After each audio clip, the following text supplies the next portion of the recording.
COYGIG Pod on Off the Ball in association with Cadbury, official snack partner of the Republic of Ireland women's national team. Katie McCabe, a huge goal. I'm very proud of the team's performance. We're going to go out there to beat them. We're going to try and beat them. Hello and welcome to the latest episode of the COYGIG Podcast. Kathleen McNamee here, and we are going to bring you an excellent episode, as always, of the podcast where we look at all the things that are happening in the world of women's football, both here at home and across the water in England. Joining me today, as ever, we have the one and only Karen Duggan, and a special treat for all of you here today. We have Rachel O'Sullivan, a member of the award-winning women's football platform Girls on the Ball. Karen, Rachel, it's lovely to have you both here. Rachel, you're coming to us from somewhere a little bit more spectacular than myself and Karen. You are in Paris for the Champions League tonight.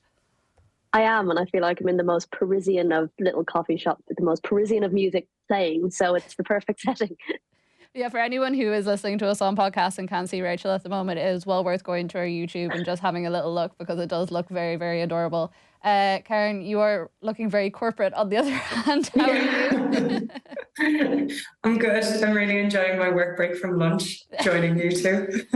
If it makes you feel any better, this is technically my lunch break as well. So we're in the same boat when it comes to that. Yeah. But we have lots of good things to talk about, so it's going to make it all worth your while. As I said, Rachel is in Paris for the Champions League, which has some interesting ties tonight. Chelsea obviously already true, but Group D very, very interesting in terms of who's going to follow them. Then we also have the breaking news yesterday about Aston Villa and what has happened with them in the Continental Cup and Manchester United's unhappiness with it. We just have the English media in the last couple of minutes starting to officially report the Tara O'Hanlon news. She is set to sign with Manchester City. John Fallon had that story a little bit earlier in the week. And of course, we have all the action from the weekend in the WSL. So yeah, many places we can go. But I want to start with something a little bit fun before we go into all that. And anyone who's watching on our YouTube will be able to see a little photograph that's going to pop up on our screens right now of a certain Karen Duggan running up a hill, looking very, very concentrated on, I'm not sure if it's not falling over, if it's making to the top of the hill. But Karen, I saw that over the weekend, posted on the P-Mount Twitter page, I think it was, and I was like... Yeah, they did me dirty there. That's the look of a woman who is reevaluating every single life choice she's ever made in pre-season. And that is a common look that you will see on my face over the course of the next 4 weeks. That's very fair. I feel like we talk so much about these like training sessions and stuff, but we rarely get like that proper insight into it. So whoever runs the social media pages for P-Mount, I have to thank you very much.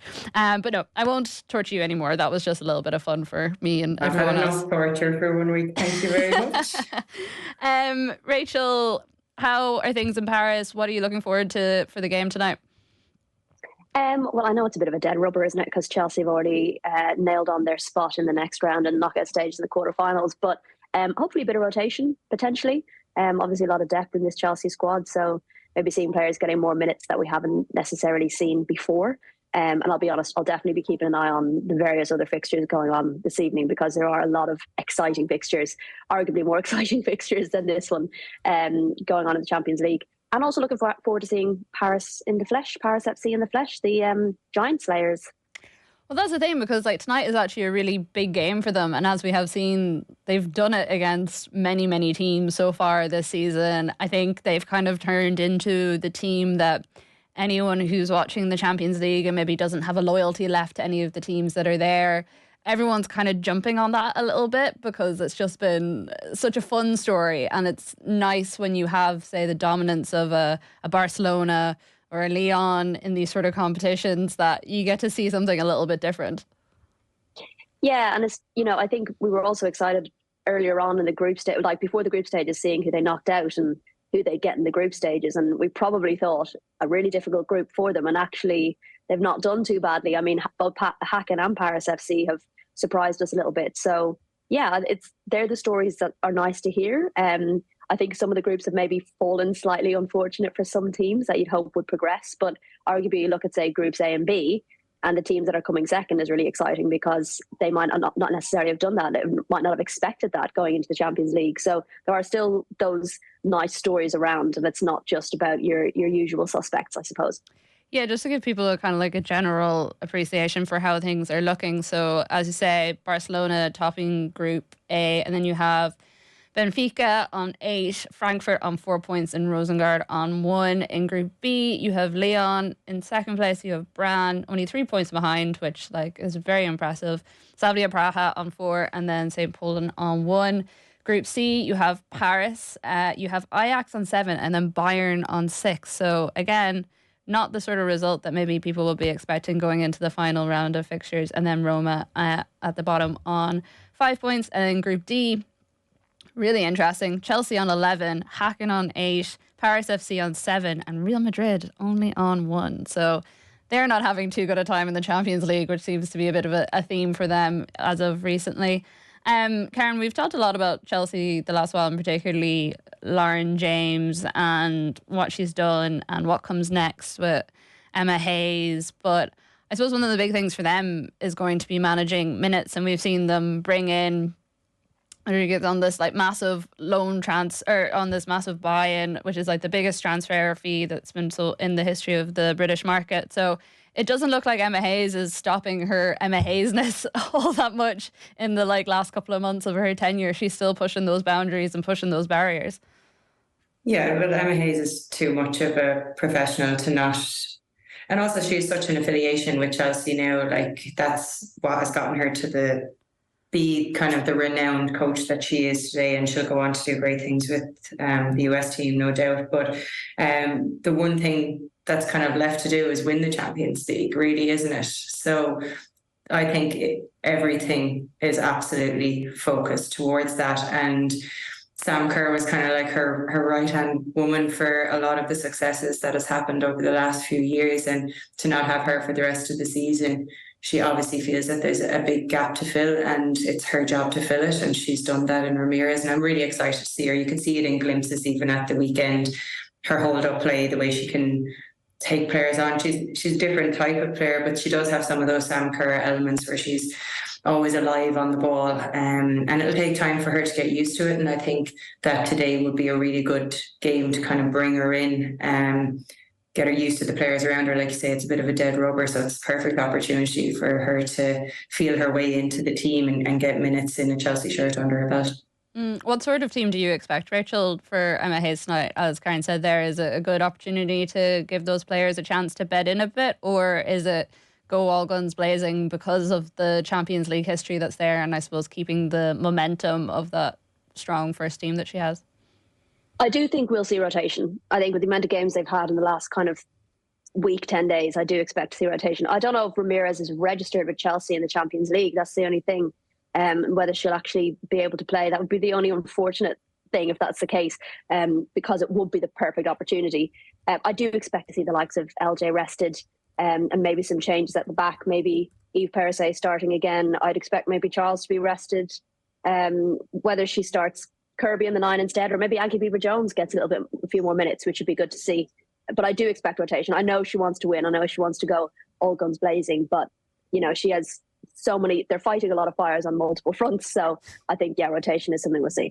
Yeah, I just looked it up there. I don't think she has travelled with the team, but as I said, it probably would have been a good opportunity to give her some minutes, but hopefully we will see a lot more of her in a Chelsea jersey for the rest of the season, and that Chelsea's injury list doesn't turn into looking a little bit like Arsenal's one was doing last year, because that would be unfortunate. Karen, as I mentioned, news breaking across the water now about Tara O'Hanlon signing for Manchester City. Obviously a massive move for her, a really, really exciting one for Ireland fans in general. A sad one, I imagine, for you slightly. Obviously, you're very supportive of her and her career and always have been on the podcast. But I imagine that you're like, bye, have fun, but also don't forget us. Yeah, I mean, it's been coming for a long time. She was very unfortunate with the injury she picked up. We thought we were going to lose her last season, but she was around with Plymouth and was very much part of the title celebrations, which was lovely. But from the second Tara broke into the senior team, you knew she was destined for great things. It was just a matter of where she would end up. And obviously Manchester City is that place. And I mean, what an opportunity. Not only the setup that they have, they're building onto their training grounds. Emma Byrne speaks really highly about how they look after the young players and things like that coming through. But also the style of play that they play it's exciting to watch. And I think it's a place where young players can get an opportunity to break in. And I've spoken about players going over before they're ready and not being able to make an impact in the WSL, but I feel very differently about Tara Hanlon going over because of the levels I can see that she already has. And she's got time now. She has to recover from her injury. She'll be in and around the first team. So she has this 6 months really to, get over any homesickness or anything like that might creep up and really focus herself on getting ready for breaking into that squad next year. And I think it's an absolutely brilliant move for her. And I fully expect that Tara will go from strength to strength. Because like I said, I've said it before, for me, she's the most exciting prospect to come out of this country in a very long time. No pressure to poor Tara after that. She can take it. She can take it. She's had to listen to me shouting at her for the last few years. She can take it. I can imagine. No, it is. It's really exciting from an Irish perspective because I suppose it's been a while since someone has got a move to one of the higher level WSL teams, and we'll all be watching. Obviously very excited to see her back in a Irish jersey. Great to have Eileen Gleeson in there. Feels like the sort of manager that hopefully can help take her on a little bit as well. Rachel, we had a question in from one of our lovely listeners on Twitter, at Braids13, saying a big week for what was the West Ham contingent. Jestu Zarding, will we see her in the next squad? And then for Atkinson, is going down a league for game time the best for her long-term development? Stapleton loan seems like a no-brainer. So it's actually been a very busy transfer window when it comes to Irish players so far, whether it's the league here or whether it's over in the WSL and the Championship. Well, on the first one, Jesu, I thought was great at the weekend, set up that second goal. And I thought her partnership with IEC is really building, and she just looks such an exciting player. And I remember when she first came in, and I was at their first game, and she got minutes, and I thought, oh my God, this is going to be so great for Jess. And then, of course, got the injury. So to have her back and playing is brilliant and shining. So I wouldn't be surprised if she's in the next game, because that was such a big game for West Ham. And she played an important role, so I wouldn't be surprised to see her in the starting 11 again. And yes, to the other questions about the other transfers, I guess it makes sense again. Izzy looked so good when she came on for West Ham, and I think she'll hopefully be starting in the Championship. I would expect so, because she looked so dangerous when she did come on, and an exciting player. So yeah, I think those minutes will be crucial for them, and I wouldn't be surprised then if you potentially see them back in the WSL again in a season or two's time. Yeah, you'd have to hope so. I totally agree with you. I feel like the glimpses we got of Atkinson whenever she played, she looked really good. She looked like she was developing in confidence, and maybe it is a case of just needing that little bit of time to kind of properly play a good few minutes, have that confidence build.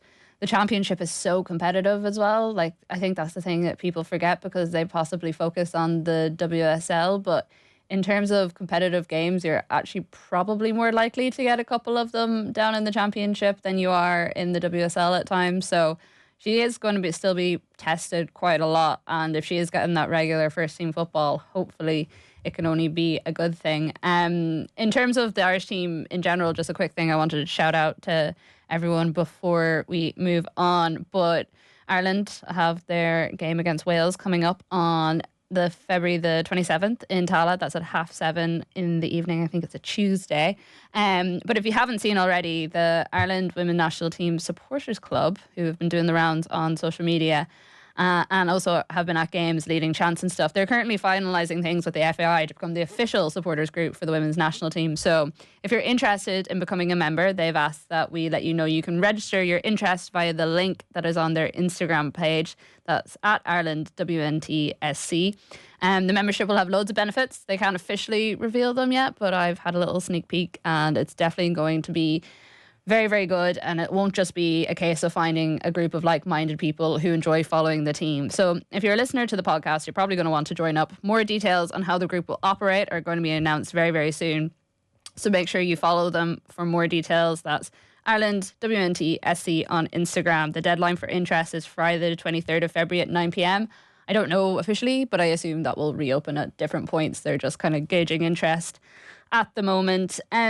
Rachel, we had like a quick chat about this on WhatsApp the other day, but we were saying that the Wales game is an interesting one because it's hard to know how much the team are going to take from this with the level of opposition, with going into League A and knowing we're going to be facing higher opposition. There's a hope that there's some other fixture lined up in there as well that maybe might be a little bit higher.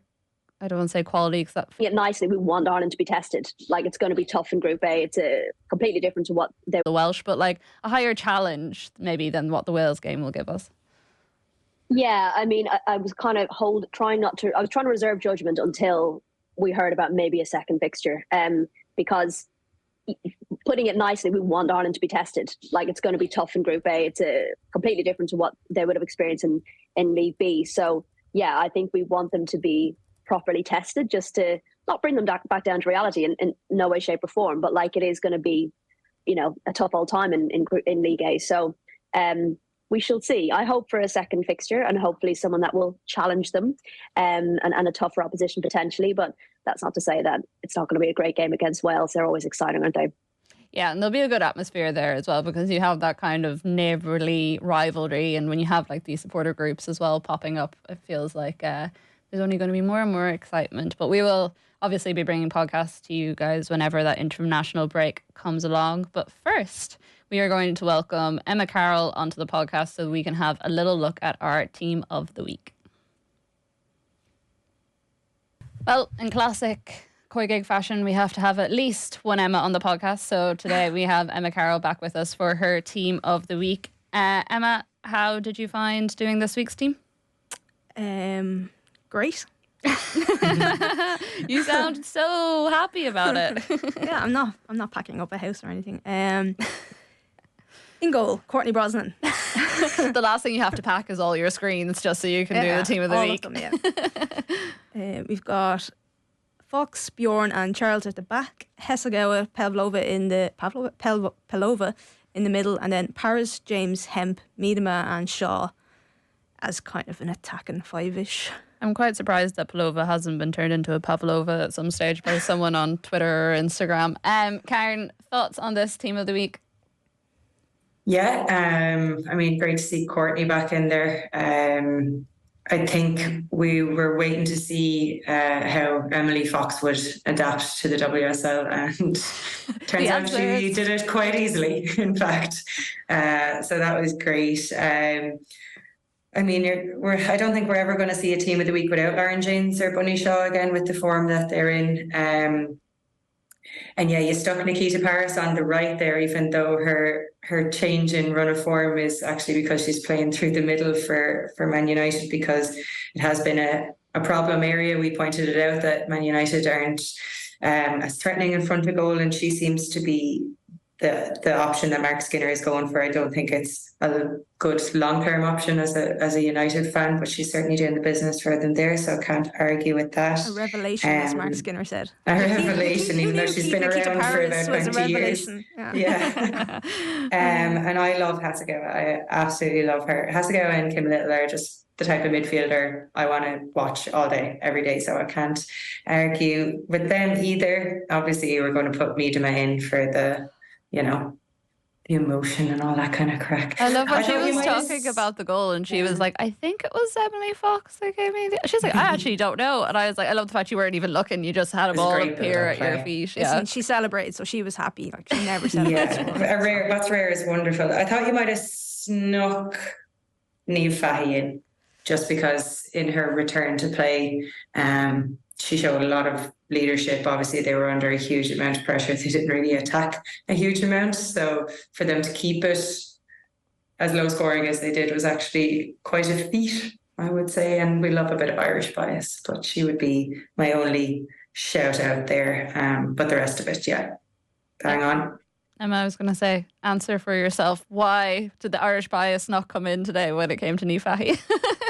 Yes, like, to be honest, at half time she was probably in there, but just like, was it the second goal? Maybe she could have done better with the ball coming in for forward.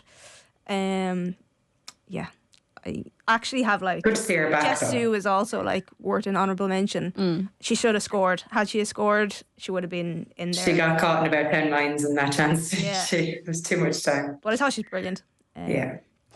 And Rachel, what about you? How do you feel about your inaugural COYGIG Team of the Week? I'm not mad at it. I think it's pretty good. I quite like how some players have been shoehorned in, but I think they've had a good enough performance that they deserve to be in there. We're not big on giving people their actual positions in this podcast. We're like, who is? Oh no, like three defenders is quite a lot for me. It's so hard to do to get everyone who deserves to be in their actual position. So, like I said, I'm not mad at it. I can't imagine a team that had LJ and Miedema on it. That would be frightening. But yeah, I can't think of too many that I would think we're missing. I hope Julia Zighiotti's on the bench. But other than that, I know they lost, but I thought she had a very good game for Brighton. But no, I think that's a pretty good looking team. Yeah, I think another player that was good and we'll see more of coming in is Gori. I think she's a great addition. And she looks like good crack, which is also enjoyable. Oh my God, she's unreal. And I think it's going to be, that game was obviously huge and they didn't, it wasn't overly convincing, but I do think it could be the start of the tide turning a bit for West Ham, and I think she's going to be a key player for that. All I could think of when I was watching that Gori video of her jumping and basically landing on her head was like, how were all the coaches and physios and like strength and conditioning and just anyone who deals with your health and well-being standing around not being like, no, be careful. We're going through an injury crisis in this league right now. Don't do that to yourself or other players. But yeah, no, she does look like good crack. And I enjoyed her whole signing video with her little kid and stuff. I thought it was good content. This is the sort of thing we need to see. She nearly got sent off for dissent in the first game, for her first game in the WSL. Like if that doesn't tell you everything you need to know. Yeah, I mean, talk about being super passionate and like totally into it from the get-go. I loved that. And Emma, did Katie McCabe not deserve a shout for purposely getting a yellow card so that she misses West Ham rather than Manchester United? I mean, she's done it on purpose, didn't she? That's the level of commitment that you need to make yourself or get yourself into the Team of the Week.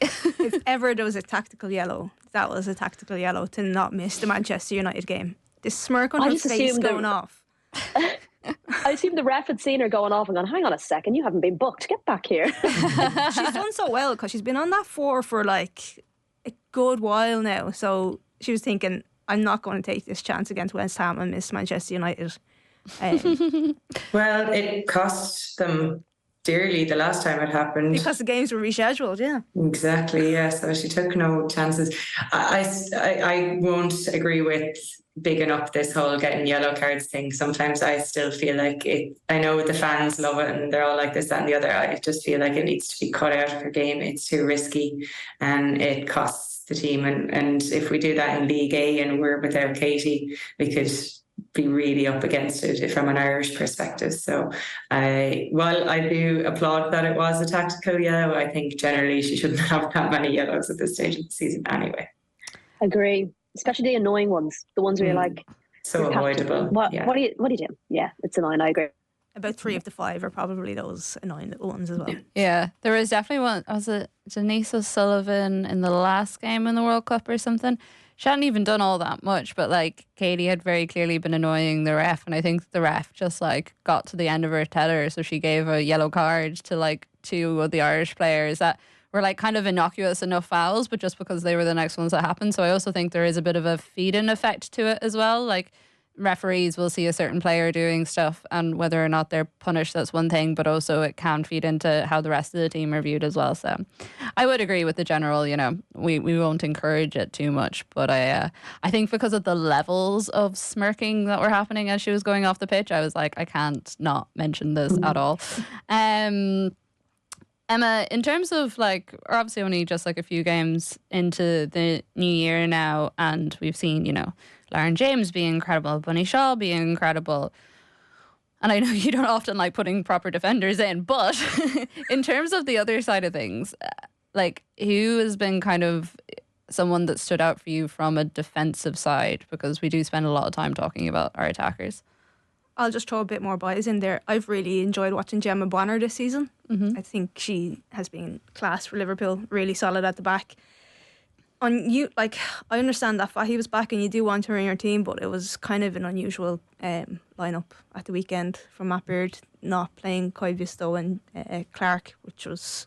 Yeah, they were giving off about that on the Counter Press podcast in terms of his team selection. Fully different defence to what they have been for the first half of the season, and they've been so solid and doing so well. And I know they lost 5-0 to City, but that can happen to any team in this league, bar maybe Chelsea and Arsenal. So yeah, I think Gemma Bonner has been, like, especially in the absence of Niamh Fahy, I think she's probably been one of my standout defenders. And then from the Irish contingent, who has impressed you the most? Defence-wise? Or just in general? In general, apart from McCabe. I've actually enjoyed Jess Zhu the last couple of weeks. I think since she's come back. It's really interesting to see because you don't expect players with ACLs to come back in such form. But Beth Mead, Miedema, Jess Zhu, the three of them have come back and almost look like they haven't been away. Yeah, I'd be really curious to see how that plays out over the next couple of months in terms of how they have come back. I totally agree. And I think a lot of people, with Beth Mead in particular, they've kind of marvelled at how she's come back. And obviously we saw with like the likes of Patelis, Högerberg, just to name a few, it took them a bit longer to find their form. So it'd be interesting to know if there is any difference in terms of like the rehab they were doing, or pardon? The London Water. The London Water, Rachel? maybe that's it. I don't know. Maybe that was the thing that gave it to them all in the first place, and now they're all feeling better again. But it would be interesting to see as time goes on. Obviously, we had Jill Roord, the latest one to get an ACL injury in the WSL this week. So, yeah, it's hard to know, but hopefully it's not just like we haven't played football for a while and we're feeling fresh. Hopefully it is something that's sustainable and long term. Karen, Rachel, any final thoughts on the team? I was going to give Heather Payne a shout out. I think she's been doing really well at Everton. I know Everton lost at the weekend and, to be honest, didn't look great, particularly in the second half. But when they played Aston Villa, she was like lightning. She was such a threat. So she's been impressing me. Yeah, it's her consistency as well. Her first year in the WSL, she's more than holding her own, and I think that is huge. You know, like we spoke at the start, Tara going over, it'll obviously be really hard to make an impression, but we've seen a lot of players not break into that first team and more so keep their spot so consistently. So I think that is a huge credit to Heather and her attitude and how driven she is. But it's a great thing for us going forward, obviously from an Irish perspective. Heather, and the woman who feels like situation. she's about 50 years old, but also has only just played her first season of a fully professional career. So, but it's a difficult situation for Everton. The amount of injuries they've had, they've got a makeshift defence, and actually, I've been quite impressed with their defence in the Villa and the Arsenal game. They've all looked really calm at the back for such a young lot of defenders. So, yeah, I mean, again, I know their consistency, not hers, but Everton's consistency is brilliant. But I think, as you said, Karen, she's been consistent. That's what we want. Consistent Irish players playing at the top of their game. Please give us some more of it, especially this year, because we really, really need it. Emma, thank you very much for joining us. And we will see you again next week. Thank you. Now we are back to look at some of the WSL games from the weekend and some interesting results. We were just chatting about Everton there in our team of the week. They obviously had a really disappointing result. Good wins for Arsenal, kind of redeeming themselves a little bit after that initial game against Liverpool earlier on in the season, and Chelsea also getting a good win over Brighton. Same with United over Aston Villa. I suppose I kind of want to start at the bottom of the table rather than the top of the table for once. We normally always start at the top, but I feel like a lot of those results were kind of what we would have expected. Bristol City 1, West Ham 2. Lauren Smith, speaking after the game, has said that their next kind of run in is basically 10 cup finals in this relegation battle. They're route to the bottom of the table at the moment.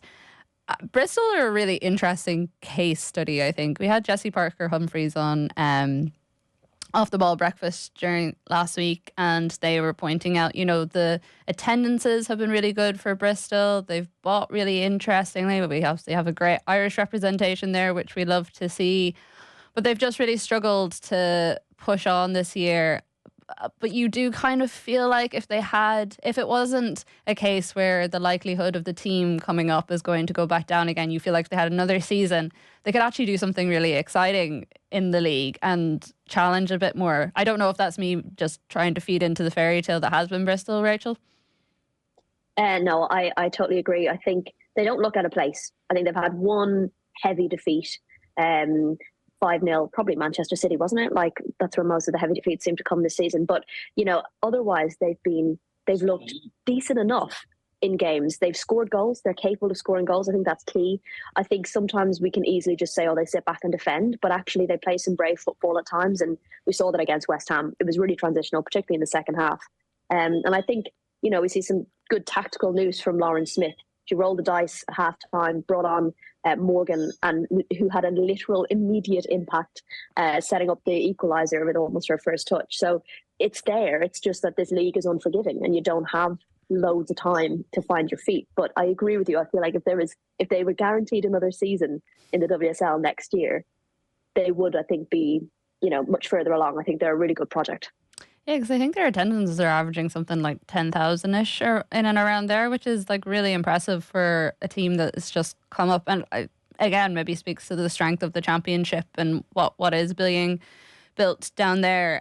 Karen, from an Irish perspective, we obviously want to see Bristol do well because of Mustaki and Connolly that are in there. But it actually kind of really reminds me of what Lauren Smith was saying was so similar to what Louise Quinn was saying in the run-in to Birmingham getting relegated, and that whole idea of, sometimes it's more fun being in that situation than it is being in the middle, because you have something that you are fighting for every weekend or every day, whatever it is.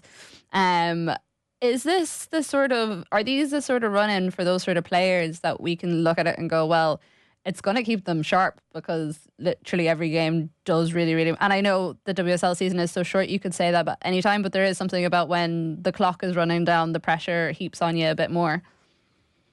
I don't know. I think that very much depends on individual characters who would thrive under those circumstances. If you put 10 cup finals out in front of me, my anxiety would probably eat me alive, to be honest. So...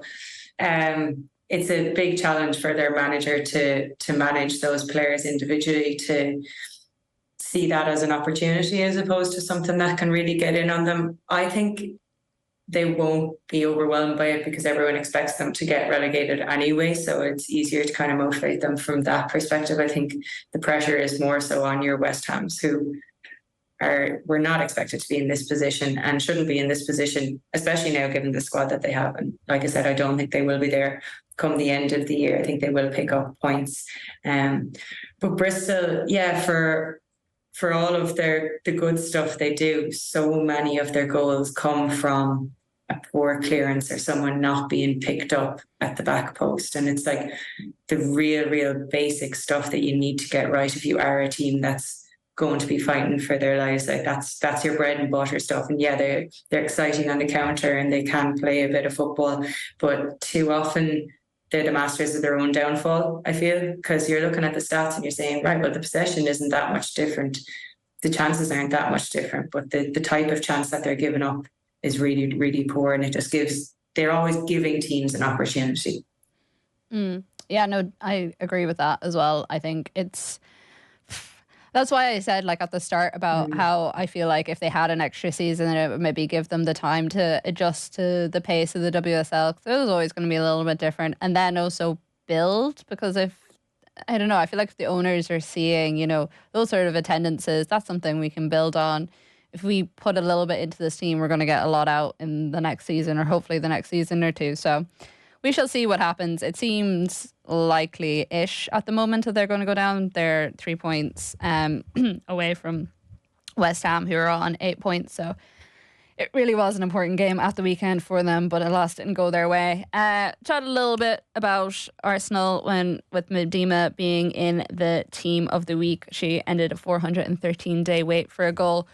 But also another momentous occasion at the weekend. It was Jonas Eidevall's 100th game in charge, and there was a really interesting interview with him in The Guardian with Susie Rack, where she just kind of like outlined some of the stuff that has changed at the club since he's come in. So under Montemuro, they launched this big review of how the women's football team operated and, you know, things that needed to be brought in. So the changes that they've implemented, the number of staff devoted to the team has doubled. There's now a proper hub for them at London Colony.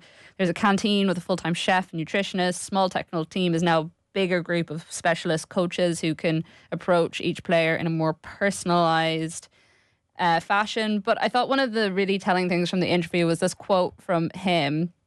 And I've made my feelings clear on his contract extension earlier in the season and what I felt about it. But he said, "I came into this role using my mouth more than my ears. I am finding a better balance." Rachel, you're kind of smiling as I say that. What are your thoughts? That's a really great summary of him, I think, as a manager. He did, especially in the beginning, sometimes do that. He'd say things and then afterwards be like, "It's not quite what I meant." But it has developed this really nice kind of rivalry between him and Emma Hayes, who is also very intelligent with the way she speaks and what she says. So it's been a nice back and forth. But I think, yeah, he's probably maybe toned that down a little bit. And I think maybe lets the football do the talking at times as well. I think every manager is probably judged on their trophies, and he probably would like to have more. And think Arsenal probably should have more. But I think when you factor in that his second season was essentially lost a whole lot of very, very good players for much of the season, you kind of need that context as well. And I think what they achieved with those injuries was incredible. But a lot of that then also has to be said about the players and the type of players they were to be able to come together the way they did. So I like that quote. It does kind of sum him up. He does say some very interesting things in pre and post match, but sometimes he says some funny things that maybe trips him up a bit. Yeah. Do you think he's going to struggle now with those sort of groups of, you know, all those injuries that are coming back or getting more game time? You obviously have Miedema, Leah Williamson's coming back in, seeing Kim Little get more regular form. Like, is there a danger that he is able to manage the squad or not in terms of the players that were brought in to kind of help in that tie over time? We've seen Emma Hayes manage it quite well, and like I think a lot of the signings he brought in are really exciting. I don't know if they're all like first team sort of players, but they're the sort of players that I'd be quite happy to see come on and see out a game, or, you know, start maybe some of the easier games or ones that you feel like you have a bit of a handle on and do a job rather than have it be a massive banana slip. But can he handle that as a manager? I think this will be a real test for him because, you know, as you say, he's brought in big names to kind of manage some of the losses they had in terms of personnel, but now they're back. This will be the test. And I think if they're not winning stuff, if they're not, you know, they've out of Champions League this season, they're all big things they're going to need to be able to entice players, to be able to keep them happy. They need that quality of football and that type of competition to keep players like that interested and to give them opportunities to play. I think Emma Hayes does that very well. So I think it's a bit of a wait and see a little bit, because I feel like the more of those players come back, the more of a challenge he has to keep them happy. Karen, a very dominant display by Arsenal in the end, had close to 70% possession, had most of the shots, but did take them to the hour mark, which I will say I actually did predict on Off the Ball on Friday that it would take an hour for Arsenal to score, which I'm very proud of. But it did take them that long to break down Liverpool and get their goals. In terms of Liverpool's performance, we talked a little bit during Team of the Week about the strange choices in the team. Is Matt Beard overthinking things a little bit too much? Is he getting in his own head? Yeah, absolutely. There's 8 changes. Was too many changes going into an Arsenal game. Like the likes of Clark, who started the season so well, and Hines, who was deputising as captain. Right, okay, she didn't have a great game the week before. But the foundations are set long earlier in the season, and to go and change them up against Arsenal is not the right time. Maybe it was something to do with training and attitude and something like that, and in which case he would be well within his right to do it. But I just think that many changes against Arsenal, when Arsenal are kind of really starting to eye up that title challenge now, it was a strange call on his part. Obviously, they defended well, the players who were selected for large parts, given the pressure that they were under. But it was one of those games which I always get from a Chelsea game that had that air of inevitability about it. Even as long as the game went on without them scoring, I always felt like they were going to. And that's something I've gotten very used to with Chelsea. I wouldn't be overly excited watching them for a long time and then they'll score like 3 goals in 5 minutes, that kind of a thing. So the game just had that feel about it, and 2 very good goals. Well, if the first goal has been saved, which it should have been, maybe things might have been different. But again, it just felt like Arsenal were always going to make that breakthrough. Yeah, no, I agree with that. And as I said at the start, very nice to see Viv Miedema get back on the score sheet. And as Emma pointed out, she actually celebrated, which is very, very rare for us to see. Karen, I'm going to stick with you. A difficult week as a Manchester United supporter with all the drama in the Conti. Karen is, for anyone listening on podcast, Karen is shaking her head. She does not care. No, it's not difficult. The rules are the rules. Like, if you play an ineligible player, you get docked points for that. It happened to us at Peamount when we would have, if that hadn't happened earlier in the season, we would have mounted a title challenge. These things happen. If Man United had gotten a result against Man City, they wouldn't have this complaint. That's the way the world works. And I don't really understand why Man United are making as much of it as they are. Well, I did love, for like the people who didn't see it, they released a statement that was like literally 3 sentences long saying how disappointed they were and that they were reviewing their options. And then like a couple of hours later, they retracted that statement and took away the line that said they were reviewing their options, because I think they realised that there were no options left to review. Rachel, we've heard a lot from Mark Skinner over the last week or couple of days that this story has been developing, as we hear quite a lot from him always. And you were talking there about Jonas Eidevall and Emma Hayes and the way they approach the media and stuff. It feels slightly like it's getting to the point where even some United fans are like, okay, maybe just like concentrate on what's happening on the pitch a little bit and less of the complaining or saying we should have won in the media. Yeah, I think didn't start the season great when he came out after their Champions League loss to say that we deserve to be here because we're Manchester United and other teams don't. Not the best start. And then to make such a huge furore over this Conti Cup stuff. As Karen said, the rules are the rules. People are like, why were they kicked out? Well, if it was a knockout situation like it was the last time this happened, then they'd be knocked out, right? But it's not a knockout situation. It's a league, it's a group that they're in. So the rules is you take the points away, which is what happened. And you've got people saying they weren't punished. It's like, actually, Aston Villa were punished, which is why United are no longer in the competition. So, yeah, it's been an interesting time over here. We expected to hear from Mark Skinner about it because it's definitely something he'd like to give his opinion on. But, yeah, I think it was quite funny how they retracted that we're exploring our options, because you're like, you don't have any. So I don't really know. That exploration didn't last very long, did it? It just seemed like a peak Manchester United moment. I was like, why is it even necessary to retract the statement? Like, you could just leave the statement out there and then not say anything after that, and people would just be like, oh, okay, you must have just decided not to pursue this or whatever. Or next time Mark Skinner does a press conference, he can just be like, yeah, no, we decided not to pursue anything.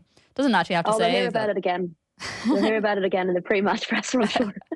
I'm sure we probably will. Karen, to look at the actual football, 2-1 win over Aston Villa. Little bit sketchy when Rachel Daly got that penalty about whether Aston Villa were going to launch a bit of a comeback, but we did get to see 2 Nikita Paris goals, which I feel like after the last couple of seasons she's had is always a pleasant sight.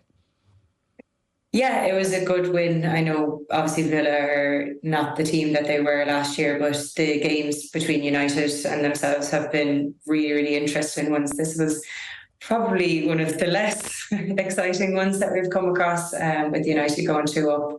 Obviously after the Daly penalty, they could have kicked on, but yeah, instead of all the talking Mark Skinner is doing, I think he'd be better off getting his strikers into training and working on their shot conversion rate.